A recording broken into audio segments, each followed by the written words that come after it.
Allez, on y va, c'est parti. On avait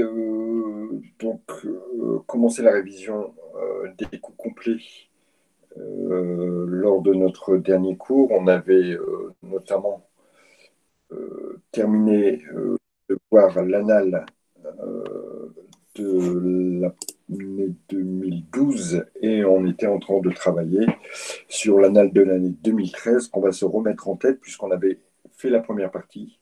Et je vous avais demandé de continuer le reste. Je vous avais mis la feuille à disposition sur NetCampus. Donc, il y avait pratiquement qu'à continuer. Et puis, on en profitera pour terminer à ce niveau de révision. Pour les révisions concernant ce chapitre, on terminera par un dernier sujet que l'on fera ensemble. Alors, je vais afficher le sujet. 30 secondes. Hop.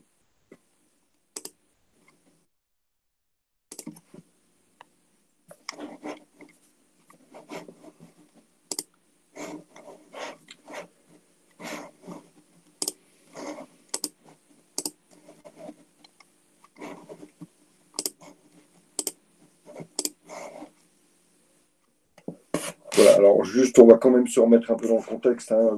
J'espère que vous l'avez travaillé. Et n'hésitez surtout pas à me poser des questions si évidemment il y avait un souci à ce niveau-là. Donc, reprenons le sujet. Voilà, il est ici. Hop, on va remonter au début, on va relire un petit peu pour se le remettre en tête. Donc, on a ici un plat qui est préparé avec différents ingrédients et notamment c'est un lapin en sauce. Ce plat est composé de lapin, de produits d'accompagnement, de sauce. Il y a aussi, on imagine, un emballage qui va être à prévoir. On a notre tableau de répartition, hein, que l'on voit à l'écran ici, de répartition des charges indirectes qui a été donné dans le sujet, qui nous montre qu'on va passer par trois étapes finalement. L'approvisionnement, où on va déterminer le coût d'achat des marchandises, coût d'achat qui va être composé du prix auquel j'ai payé la matière première, plus des charges indirectes.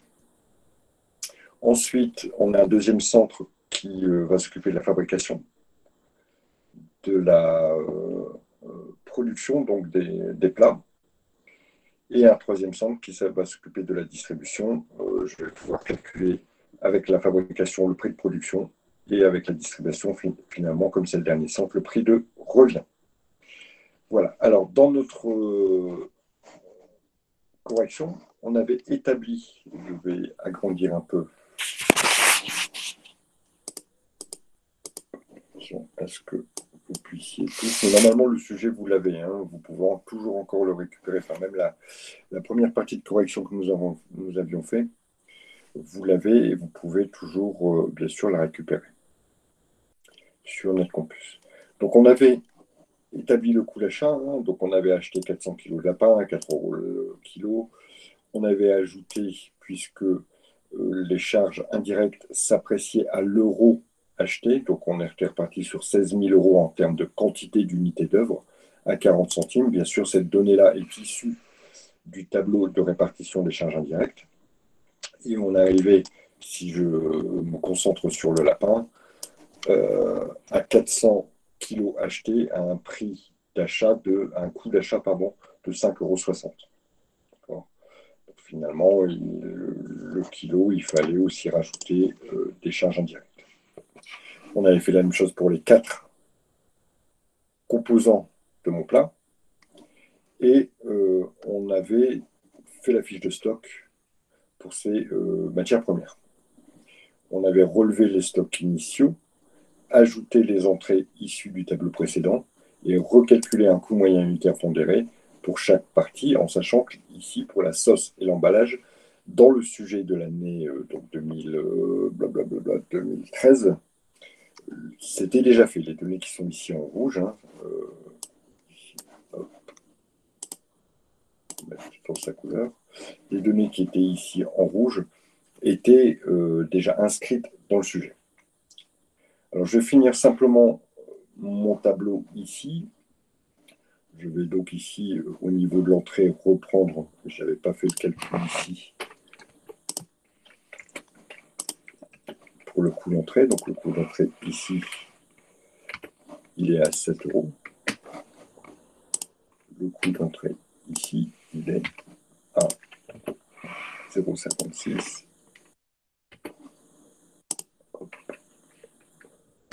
Je le reprends.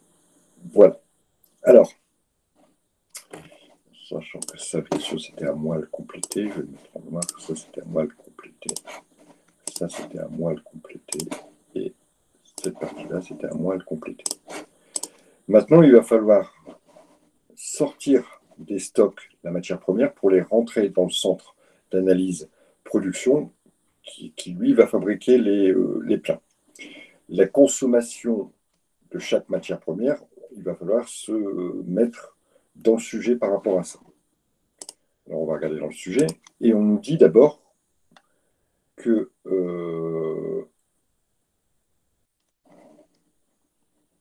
il y a eu 4000 plats de fabriqués.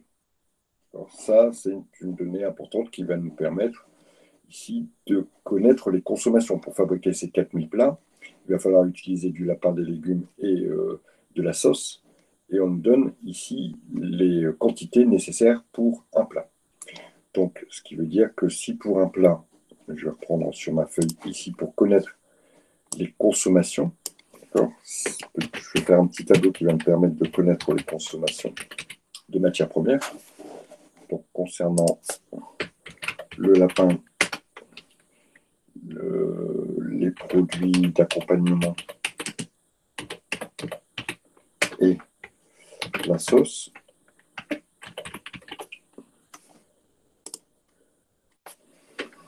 Donc ici, pour on va marquer quantité de plat, quantité par plat. Bon, alors moi je construis comme ça. À la limite, ça c'était pas demandé, mais on va en avoir besoin. Donc ici, je me construis un petit tableau et donc un total. Ici. Attention, il me semble vous l'avoir déjà dit dans ce type d'exercice, il faut utiliser toujours les mêmes unités. Puisque les quantités nous sont données en grammes, je vais les traduire en kilos parce que moi j'ai besoin de travailler en kilos. Pour l'instant, j'ai commencé tous mes calculs en kilos, donc je vais travailler en kilos. D'accord. Donc voici les quantités nécessaires 50 grammes, enfin donc 0,05 kg. 150 grammes, ce qui correspond à 0,15 kg. Et encore une fois 0,15 kg pour les 150 grammes de lapin. Et ça, c'est le sujet qui me le dit. Il y a eu 4000 plats de fabriqués. Par conséquent, je vais multiplier tout ça par 4000. Et je vais obtenir la quantité qui aura été utilisée pour fabriquer, évidemment. Et ça, c'est un total en kilos. Est-ce que vous avez réussi à faire ça? Vous avez réussi à trouver cette donnée pour ceux qui l'ont tenté? Ou est-ce qu'il y a eu des difficultés à ce niveau-là?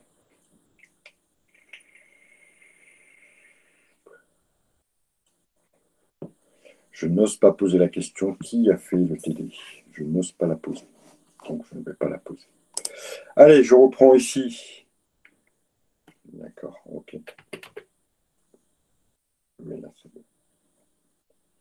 Je n'ai pas trouvé 0,15. Il faut me le demander, il faut me poser les questions. N'hésitez pas. Alors, comment j'ai trouvé 0,15, mademoiselle, la personne qui a posé la question? Regardez, dans le sujet, on nous dit, voilà, la composition du plat cuisiné à base de lapin est la suivante. 150 g de lapin, 150 g de légumes, donc les produits d'accompagnement, et 50 g de sauce. J'ai fabriqué 4000 plats. Donc, combien de matières de chacune de ces matières ai-je besoin? Tout simplement, je vais prendre 4000 multiplié par 150 grammes. Mais je ne prends pas 150 grammes parce que je préfère travailler en kilos. D'accord? Et 150 grammes en kilos, ça fait 0,15 kilos. D'accord? C'est-à-dire 150 divisé par 1000. Parce que ce n'est pas à vous que je vais apprendre que dans un kilo, il y a 1000 grammes. C'est bon? Voilà comment j'ai trouvé ces données-là.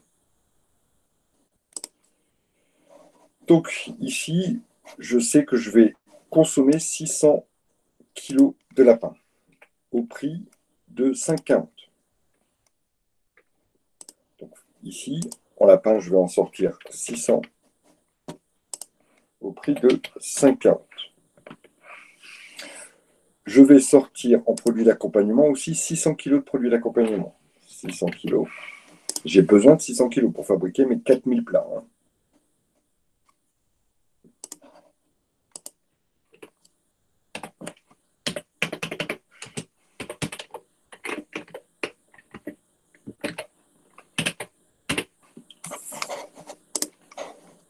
Donc je vais les sortir toujours au prix du stock. Hein.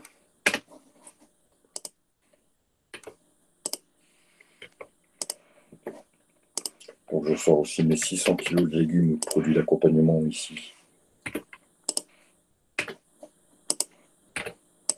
Donc clairement, j'aurai plus de stock. Hein.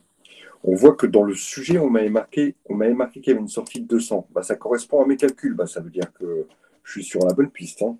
Parce que je rappelle que les données en rouge étaient indiquées dans le sujet. Donc dans le sujet, on me dit, voilà, vous allez en sortir 200. Bah, moi, avec mes calculs, j'en sors bien 200. Parfait. J'aurais pu même m'éviter de faire le calcul. Hein. Et concernant les emballages, évidemment, je vais sortir 4000 emballages. Si je fais 4000 plats, il me faut 4000 emballages.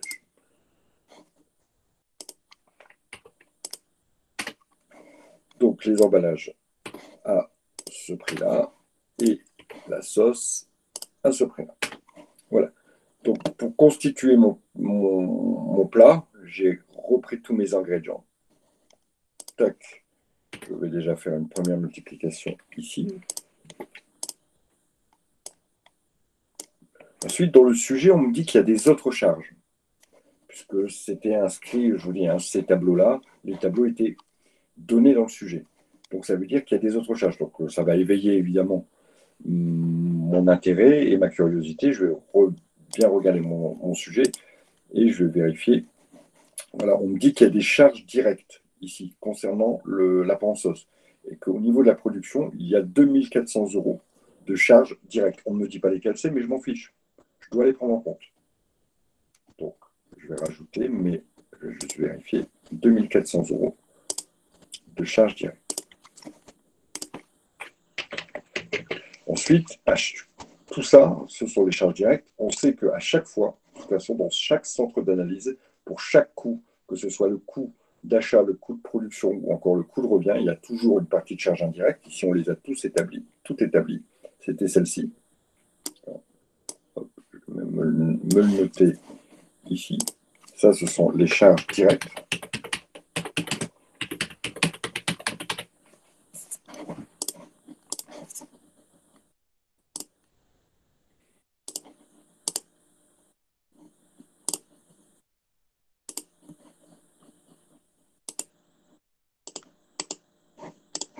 Ça, ce sont bien mes charges directes. Et ici, mes charges indirectes. Les charges indirectes, je me réfère toujours au tableau des charges indirectes qui m'est donné dans le sujet. Au niveau du centre de fabrication, l'unité d'œuvre, c'est le nombre de plats fabriqués. Et à chaque plat fabriqué, cela va induire 1,2 € de charge indirecte. Donc, j'ai fabriqué 4000 plats. 1,2 € de charge indirecte. Par conséquent, il y aura un total de 4800 € de charge indirecte.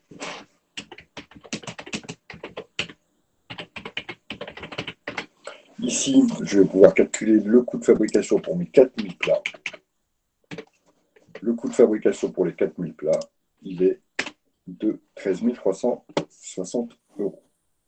Par conséquent, je peux dire déjà qu'un plat, au niveau de la production, coûte 3,34 €. Y a-t-il des questions par rapport à l'établissement du coût de production.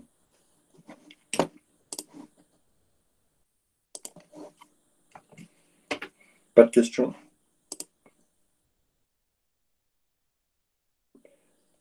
Très bien. Alors, donc, pour les charges indirectes, dans chaque centre d'analyse, chaque coût est toujours constitué de charges directes et de charges indirectes. À chaque fois, dans tous les exercices qu'on a fait, je reprends la correction de 2012, on avait toujours des charges indirectes, des charges indirectes, des charges indirectes. Chaque coût est à chaque fois composé de charges directes et de charges indirectes. Les charges indirectes, elles vous sont tout le temps données. Dans le sujet de 2012, on avait un tableau de répartition des charges indirectes avec l'unité d'œuvre, donc comment je vais les insérer dans mon centre d'analyse, et le coût par unité d'œuvre. Dans notre sujet ici, on avait aussi un tableau de répartition des charges indirectes, beaucoup plus simple d'ailleurs, et ce tableau me dit que dans chaque centre d'analyse, donc chaque centre qui va permettre d'établir un coût d'achat, un coût de production, un coût de distribution, un coût de revient, pardon. À chaque fois que je vais avoir 1 euro d'achat, donc le montant des achats ici, ça va induire 4 centimes, 40 centimes, pardon, de charge indirecte. À chaque fois que je vais fabriquer un plat, ça va induire 1,2. À chaque fois que je vais en vendre 1, ça va induire 0,5. C'est ça les charges indirectes. Et à chaque fois, je les aurai dans chaque centre d'analyse. Donc ici, je les ai introduites. Elles sont ici. J'ai fabriqué 4000 plats, 1,2 par plat. Donc ça me fait 4800 euros. Une fois que j'ai fait ça, les plats que j'ai fabriqués vont rentrer en stock de produits finis. Donc on m'a donné une fiche de stock qu'il va falloir que je remplisse évidemment, qui fait état de stocks initiaux, d'entrée. Alors je sais que mes entrées, ce sera déjà ça. Je peux déjà même le noter. Hop. Et évidemment, je vais aller chercher dans mon sujet les stocks initiaux.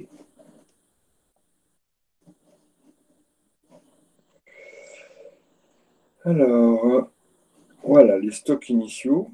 En produits finis, il me restait 30 plats à 4 euros l'unité. Donc, je vais reporter 30 plats à 4 euros l'unité.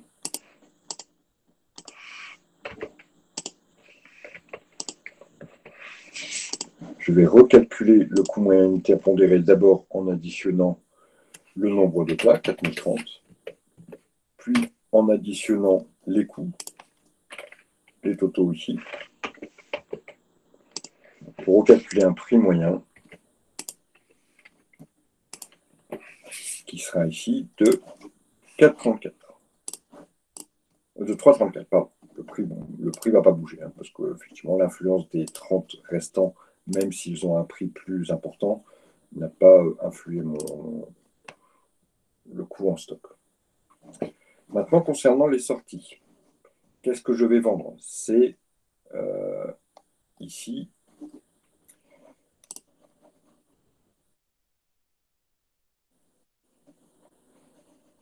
Ok, alors ici, un peu compliqué. Enfin, je trouve que dans le sujet, ils ont un peu mélangé, enfin pas mélangé, mais rajouté une étape sans charge directe. Vous voyez que pour le coût de distribution, ici, il y a juste des charges directes de distribution.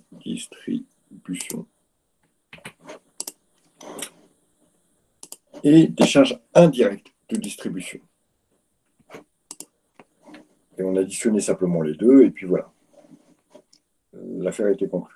Puis ensuite, on prenait le coût de production que l'on avait et le coût de distribution. Bon, je ne trouve pas la méthode super top, moi, mais bon, on va suivre exactement ce que nous dit le sujet.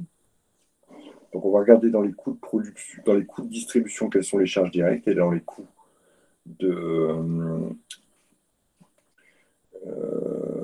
toujours de production, de distribution, quelles sont les charges indirectes. Alors, on va regarder dans le sujet, on nous dit, je crois, voilà, d'abord qu'on a vendu 3900 plats. Ça, c'est une première chose qui est relativement intéressante. Et que les charges directes de production sont de 1100 euros. Donc, d'abord, charge directe, 1100 euros. Tout ça, c'est pour vendre 3900 plats. et je vais avoir des charges indirectes. Les charges indirectes, c'est à chaque fois que je vends un plat,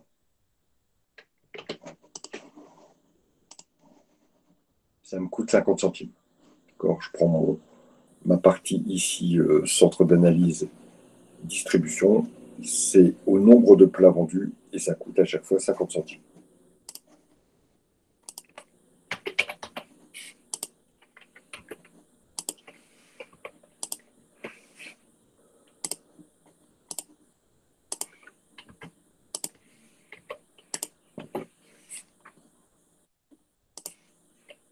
Alors, je fais 3 900, hein, pas 39 000.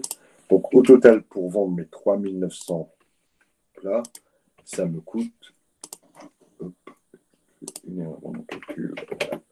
ça me coûte 3 050 euros. Ça veut dire que pour vendre un plat, ça me coûte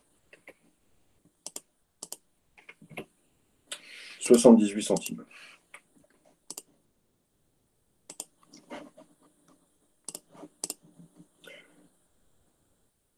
Donc ici, en termes de coût de production, les plats sont à 3,34 €.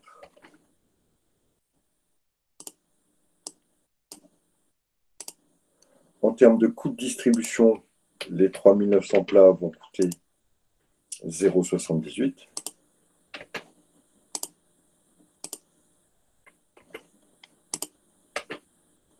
Donc ça veut dire que le coût de revient maintenant pour vendre ces 3 900 plats,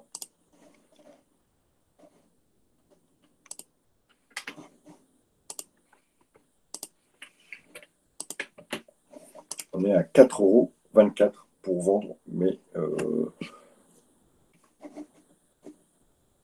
3 900 plats. Y a-t-il des questions?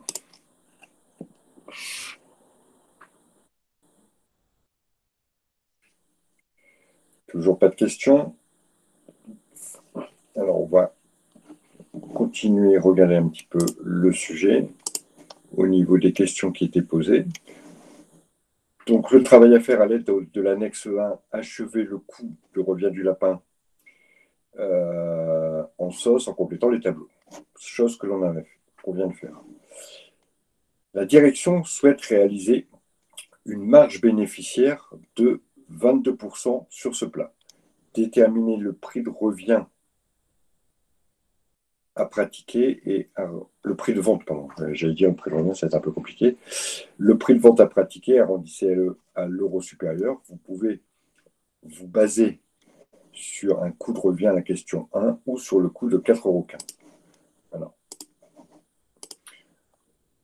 Voilà. Nous, on est arrivé à un coût de 4,24 € et il va falloir qu'il y ait une marge de 22%.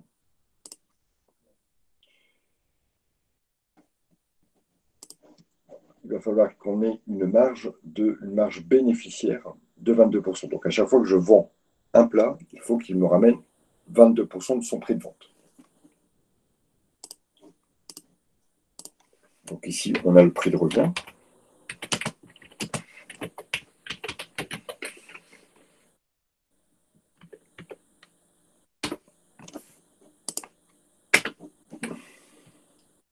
On a une marge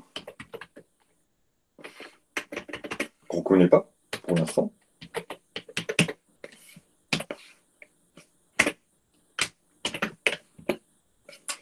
Et on a un prix de vente que l'on ne connaît pas non plus.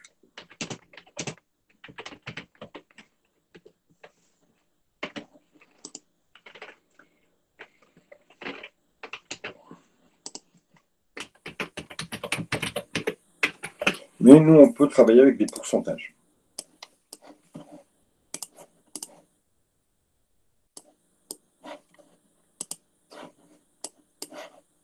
Alors, si on peut travailler avec des pourcentages, est-ce que vous avez une idée ici? Je vous laisse réfléchir 2 minutes de comment on va pouvoir pratiquer, en sachant qu'ici, c'est 22%.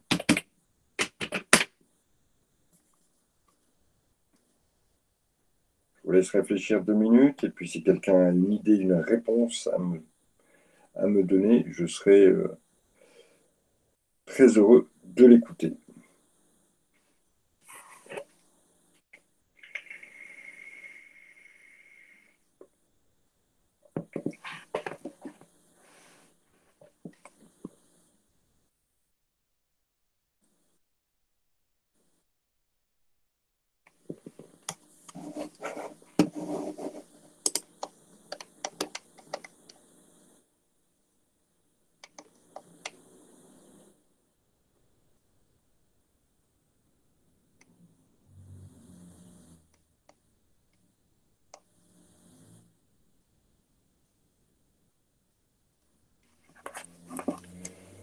5,17.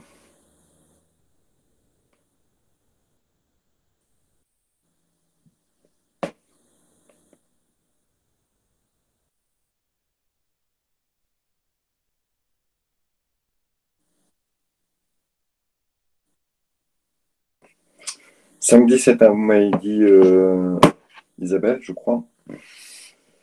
Je suis un petit peu plus cher.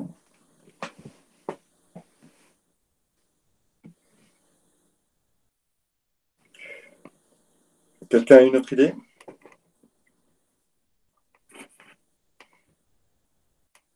Je suis un petit peu moins, Roxane.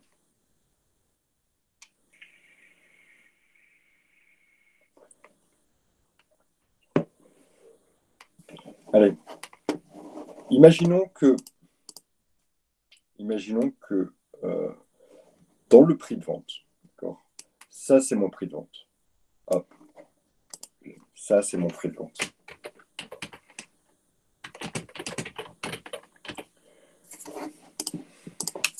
Hop, je vais l'encadrer, je vais lui mettre de la couleur. Tac, voilà. Dans ce prix de vente, à l'intérieur de ce prix de vente, il y a le coût de revient pour la fabrication et la distribution de mon bien, donc de mon lapin en sauce, et il y a de la marge. Je veux faire de la marge.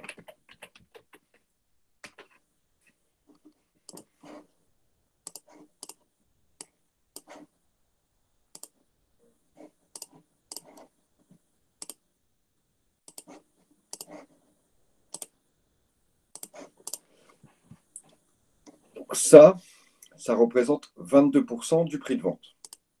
Ça, c'est 22%.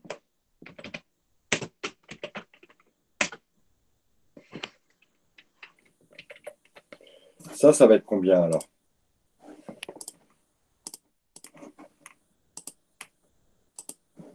Ça va être 78%. D'accord? Parce que le tout faisant 100%. D'accord? Ça représente 100%.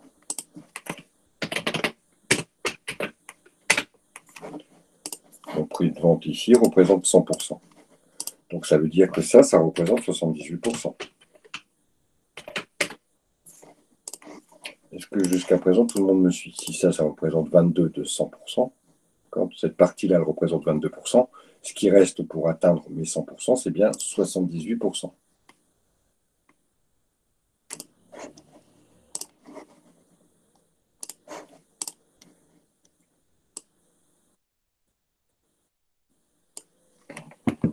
Oui, mais pourquoi 100? Ça sera toujours 100. C'est toujours comme ça. Oui, ça, il n'y a rien d'autre. En plus du prix de vente, il n'y a rien d'autre. Donc, c'est pour ça que le prix de vente, c'est 100%. D'accord?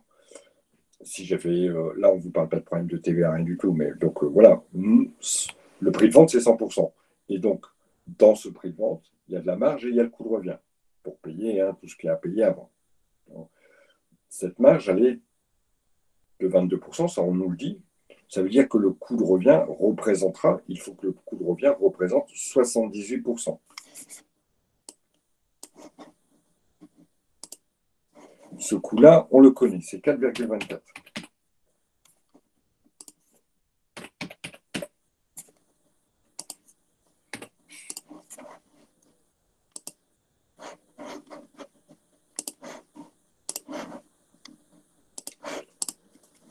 Donc, si je sais que 78% représente 4,24, vous faites le produit en croix que vous avez appris au CM2 et puis vous allez trouver le montant du prix de vente ici.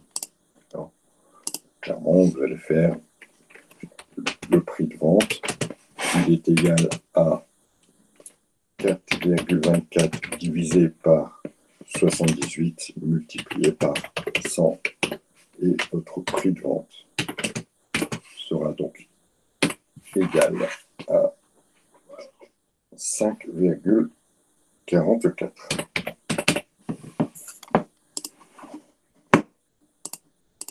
Et donc votre marge ici, elle sera égale à 1,20.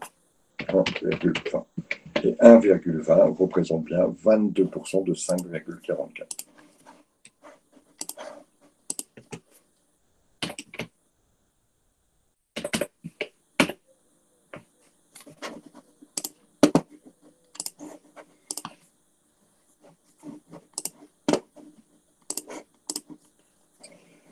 Donc, mon prix de revient, lui, va représenter 78%, c'est ce qu'on avait dit. Hein. Le prix de vente, lui, va représenter 100%.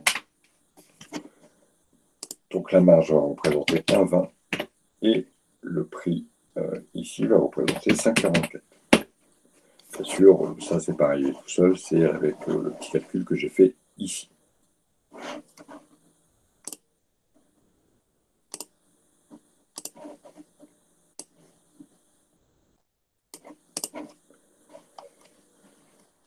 Y a-t-il des questions?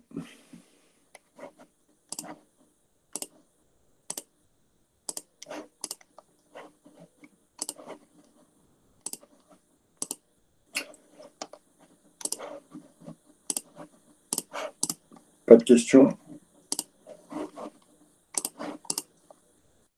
Ok, bon, alors on va pouvoir continuer.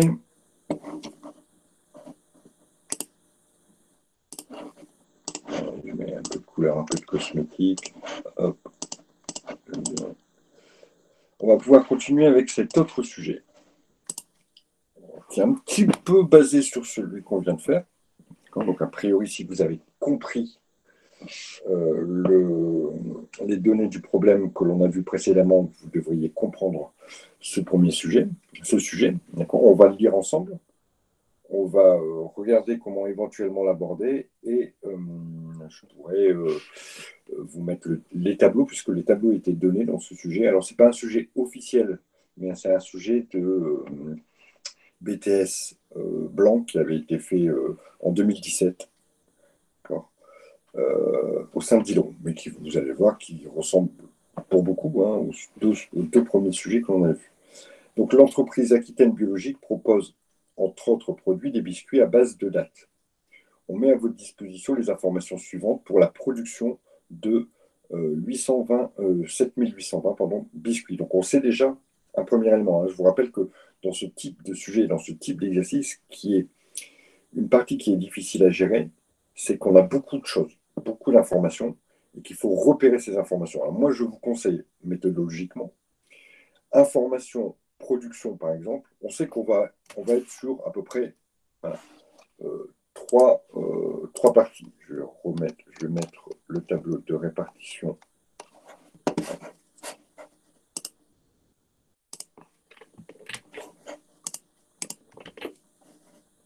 Voilà, le tableau qui a été donné de répartition ici.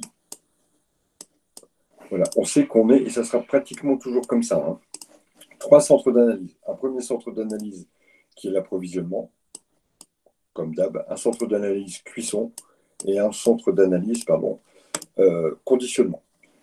Donc je sais que je vais avoir 3 coûts, obligatoirement. Encore un premier coût qui est le coût d'achat. Ça me permet de déterminer ici le coût d'achat. Permet de déterminer le coût de production. Permet de déterminer le coût de revient.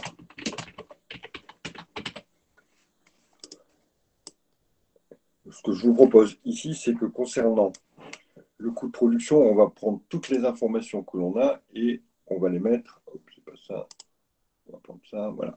Je vais les mettre en jaune, d'accord? Et ça, dans la méthode, moi, je vous conseille d'utiliser de la couleur, ça permet d'aller peut-être un peu plus vite. Au niveau du coût de production, toutes les informations, je vais les mettre en vert. Au niveau du coût de revient, toutes les informations, je vais les mettre en orange, là, d'accord? Donc, j'ai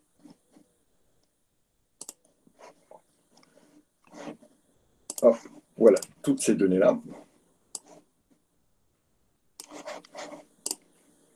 Et je vais repérer dans mon sujet les informations relatives à l'approvisionnement, les informations relatives à la production et les informations relatives au coût de revient.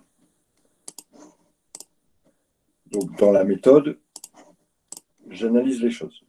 Donc, ici, on nous dit qu'on a produit 7800. C'est les choses qui vont m'intéresser ici. Ça va permettre de savoir combien de biscuits ont été produits. C'est à ce niveau-là que ça va être intéressant. Donc, je vais le mettre en vert. Hop, tac, tac, information en l'envers, je vais faire comme ça. Prendre une forme. Donc ça.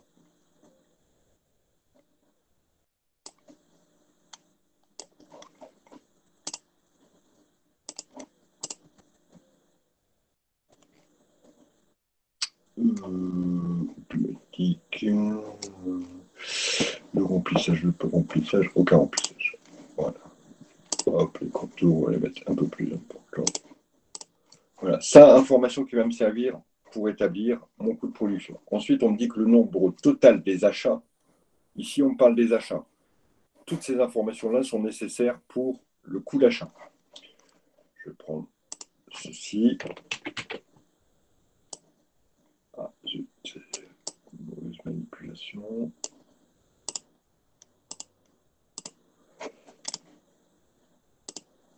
Voilà, je vais le déplacer. Et là, information, coût d'achat, je vais mettre ça en jaune. Information. Ensuite, les consommations du mois de mars. Dites-moi, les consommations, je vais en avoir besoin où? À quel niveau? 3 possibilités. Achat, production, coût de revient. Dites-moi.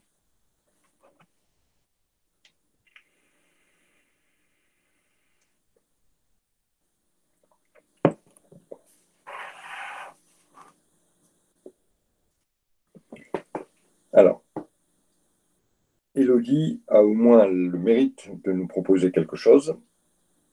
Elle nous dit, ça va être au niveau des achats. Alors, les consommations, ça veut dire ce que je vais utiliser. D'accord, écoutez-moi bien, surtout Élodie. Les consommations, c'est ce que je vais utiliser comme matière première pour fabriquer. À quel niveau cette information va être prise en compte?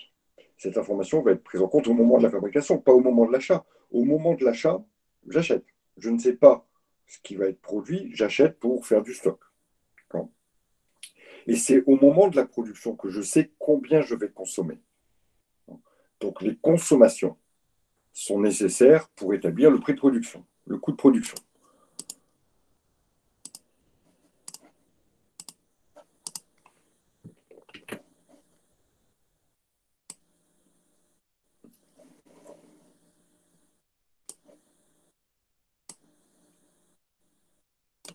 Alors, non, on n'achète pas forcément à l'aveugle. On connaît à peu près le niveau de production, d'accord? On sait qu'on va certainement osciller en termes de production entre 7 000 et 8 000, d'accord? On ne va pas acheter pour faire du stock.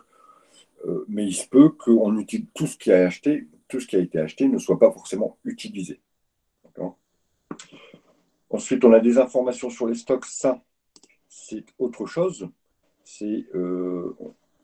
On va en parler après, d'accord? Ensuite, on nous dit, voilà, les charges directes dans l'atelier cuisson.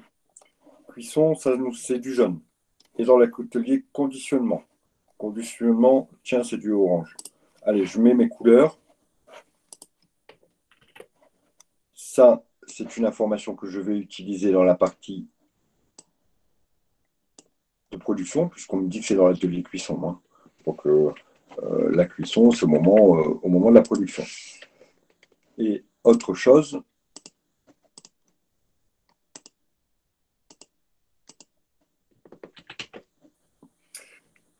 ça, c'est une donnée que je vais utiliser dans la partie, on va lui changer sa couleur, dans la partie coût de revient.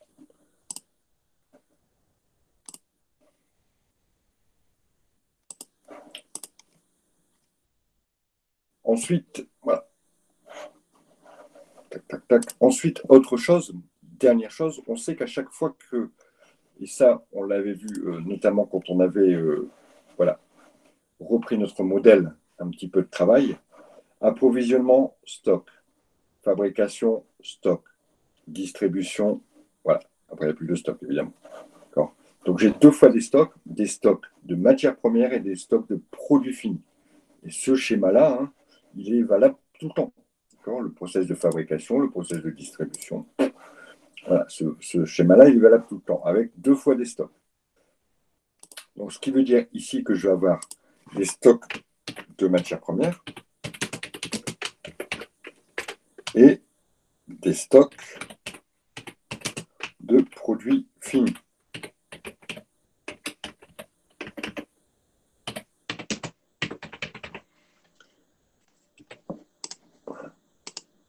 Les stocks de matières premières et les stocks de produits finis, les deux informations ici. Je n'ai pas encore mis de bleu, je vais prendre du bleu. Voilà, ces informations-là, je les retrouve ici, puisqu'ici, on nous donne les stocks pour la période du mois de mars.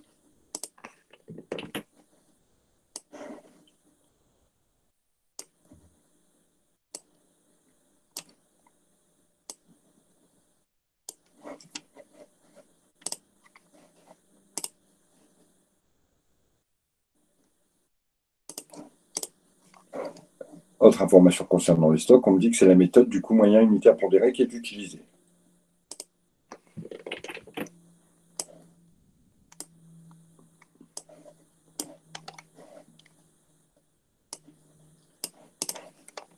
Voilà, j'ai pris toutes les informations et je les ai mises dans les parties de mon raisonnement que je vais entrevoir de façon successive. D'abord le coût d'achat, une entrée en stock, la production, une entrée en stock et le conditionnement, le vente. Une entrée en stock. Enfin, il n'y a plus d'entrée en stock après. D'accord? Donc, quand je croche les deux là et les deux là, il y aura une partie de stock. Je vais pouvoir commencer à réaliser l'analyse de mon coût de revient. Alors ici, encore une fois, dans le sujet, les choses étaient données à peu près comme ceci. Donc d'abord, le coût d'achat, avec toujours les charges directes, les charges indirectes. Hop. Je vais prendre l'intitulé exact. Ici, il était indiqué donc charge indirecte.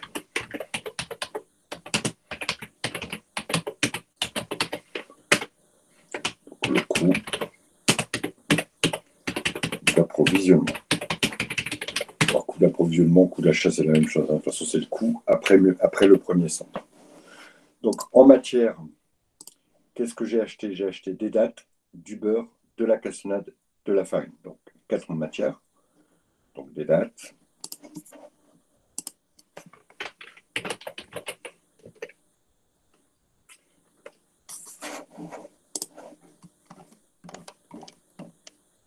Du beurre.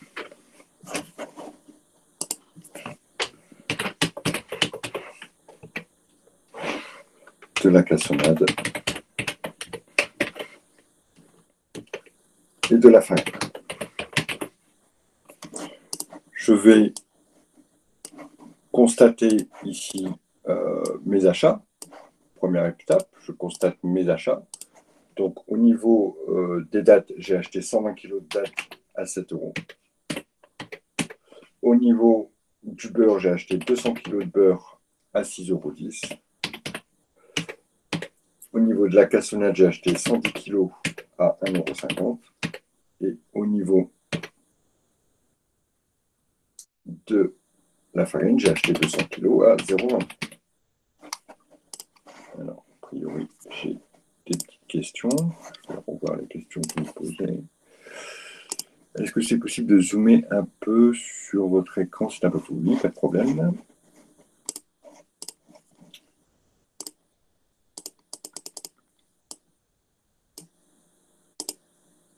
Est-ce que c'est mieux pour vous?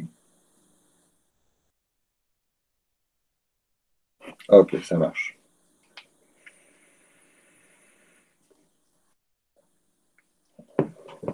Donc, au niveau de mes achats de matières premières, j'ai repris toutes les matières premières que j'ai achetées.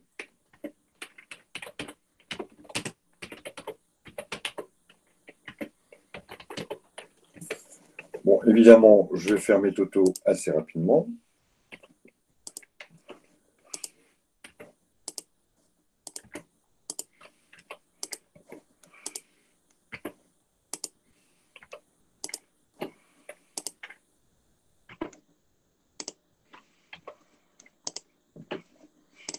Donc, vous voyez que les informations, ce que je vais faire, c'est que hop, je vais faire ça et je vais mettre les informations qu'on a utilisées du sujet au-dessus. Les informations du sujet que l'on a utilisées sont les suivantes. Je peux faire ça.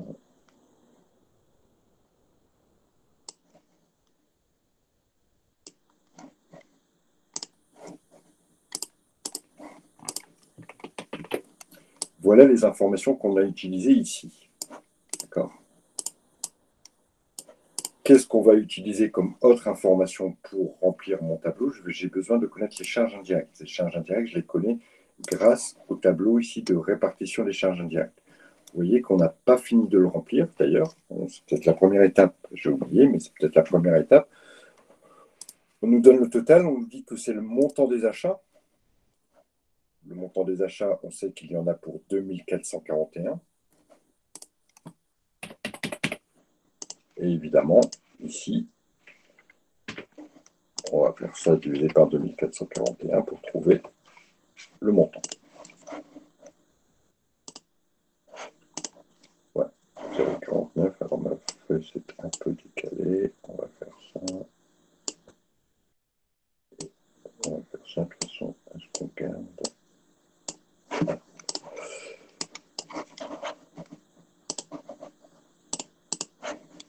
Donc voilà les informations qui vont me servir pour notamment la partie charge indirecte. Je sais qu'à chaque fois que j'achète pour 1 euro, ça me coûte 50 centimes en plus. Je vais prendre ces informations, je vais vous indiquer que voilà, ça nous a servi.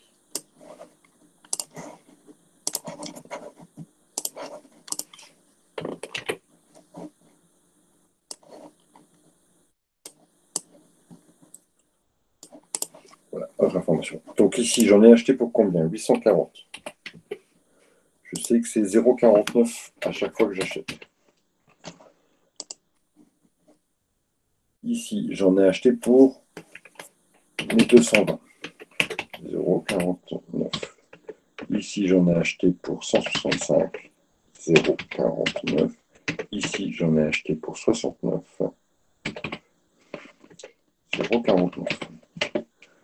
Je fais mes multiplications comme tout à l'heure, hein, pas de souci.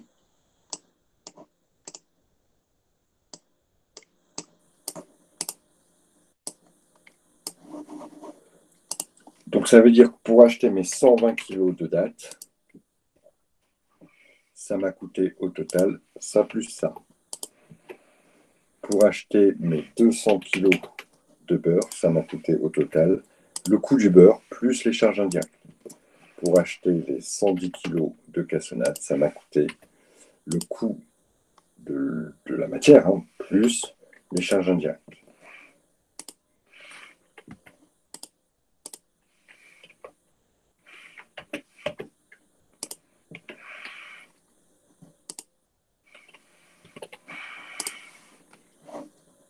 Donc finalement, le kilo de beurre en coût d'achat, c'est 10,43.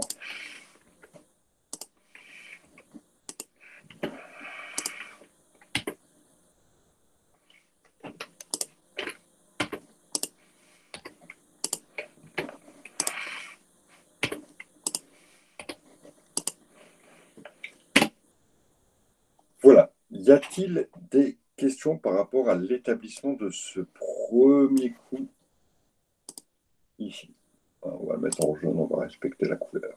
Voilà. Coût d'achat des matières premières, c'est du jaune. Et c'était le premier coût qu'il fallait calculer pour les 4 matières. Ensuite, alors,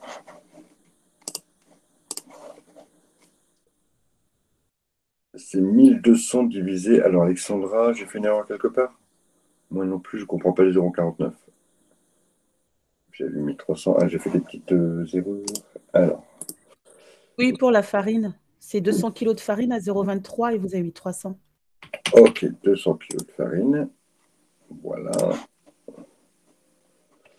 Alors, c'est 200 kg de farine. Ensuite, vous me dites que vous ne comprenez pas le 0,49. Donc, le 0,49, je l'ai calculé dans mon coût ici de répartition des charges indirectes. D'accord? C'est le tableau qui va me donner pour chaque centre d'analyse les charges indirectes qui vont être incluses. Et ici, hop, hop, hop, le 0,49, je l'ai calculé en faisant le coût total des charges indirectes, c'est-à-dire 1200, divisé par 2441. 2441, c'est quoi? C'est l'unité d'œuvre. L'unité d'œuvre, c'est le montant des achats. Et cette information, je l'avais dans mon sujet. Est-ce que c'est mieux pour le 0,49?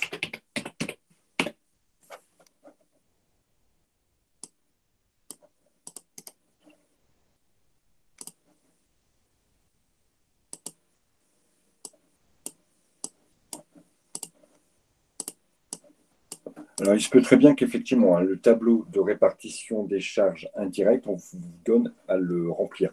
D'accord? Wow, c'est pas très compliqué. Hein. Ici, on sait que c'est l'heure de main-d'œuvre. L'heure de main-d'œuvre, si je regarde ici, il y en a 70.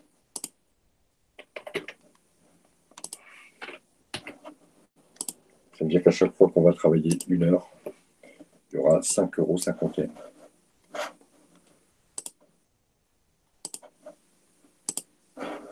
Ici, on nous donne le nombre de biscuits produits. On sait qu'on a produit 7820 biscuits. À chaque fois, l'information, de toute façon, on l'aura. Pour la partie du conditionnement, ça va coûter 25 centimes.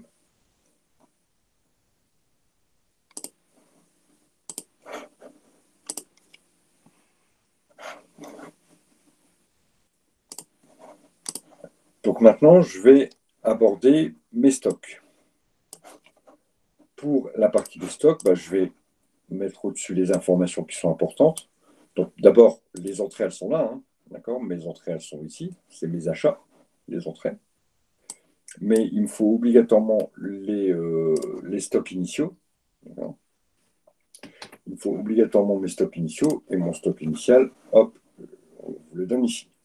Et notamment, on vous dit qu'il y a 150 kg de date, 300 kg, etc., etc. Ça, ce sont mes stocks initiaux. Je vais les prendre, je vais les copier comme ça, je les aurai sous les yeux.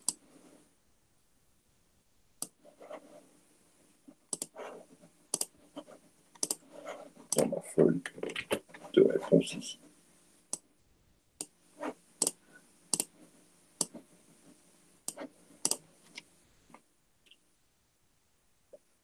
Après avoir fait mes stocks, je vais attaquer mon coût de production et enfin mon coût de revient. Dernier élément. Chose que je vais vous laisser, bien sûr, terminer pour notre prochain cours. J'aimerais vraiment que vous le fassiez. Hein. Il ressemble pour beaucoup à l'exercice qu'on a fait avant, donc je vais vous préparer le tableau. D'accord? Et je le mettrai dans la vidéo d'aujourd'hui. D'accord? Dans la vidéo d'aujourd'hui, donc vous aurez le tableau reprenant la correction des deux exercices de l'année 2012 et 2013, plus cet autre sujet avec les tableaux à remplir. Donc vous pourrez les télécharger le fichier et continuer l'exercice de façon à essayer de le faire. Très clairement, si vous savez le faire, c'est nickel. Si vous ne savez pas le faire, il y a encore du boulot. Je vous conseille vraiment de vous réexercer, de réécouter les vidéos, de réécouter les explications et de refaire et de refaire encore. Y a-t-il des questions? Oui, pourquoi point d'interrogation, Elodie?